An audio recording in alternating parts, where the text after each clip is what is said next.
Hey, this is Adam Fry answering Gary's challenge today.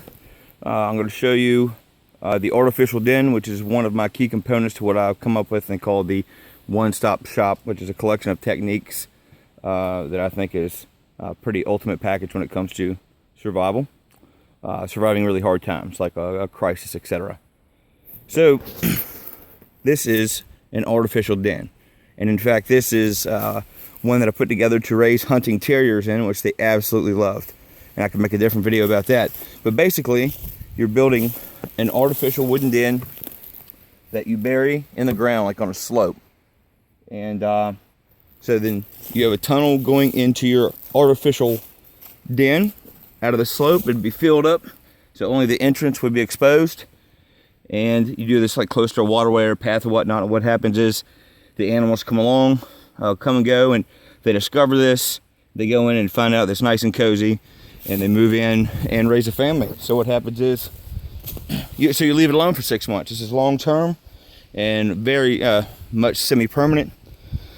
So you do this in the spring, and then come wintertime, it's trapping season or whatnot, or shit hits the fan, and you need quick protein, and you can go along to your artificial dens that are in place, and basically dig up the top, open your lid, and voila, you have a family of whatever waiting on you. Before you open this lid, you're supposed to have a plunger stick that basically you push back down the tunnel, so it blocks off the entrance to your housing box, whatnot. Another tip is you're not supposed to use treated lumber. You're supposed to use untreated lumber.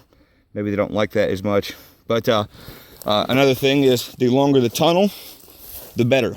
The more they like it. I think it has to do with sound. I think it has to do with light, a sense of being secure.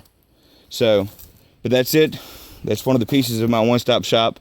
It's the artificial den. There's a couple different kinds: the completely submerged, the partially submerged, and then the one you build like on top of the ground with like 2 logs going to it, and like you'd build a den on top of the ground, but insulated.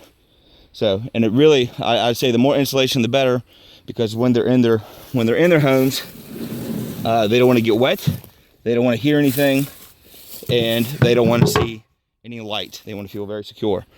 But so 1 is great, 50 is better. It's all about force multiplication, making your percentile of survival higher by sheer quantity, sheer numbers.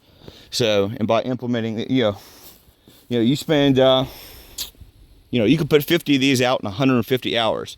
And of course, there's build time too. But imagine the odds of how much food you could collect out of 50 of these devices that work day in and day out, year after year after year, last for years and years, and animals come and go as they please, raise their families in them. You're not causing them any distress at all. This is their home. There's no steel involved. There's no moving parts. It's just an artificial home. And when you're ready to come get it, you plug it up and you harvest. And it doesn't get any better than that. Anyway, thank you very much.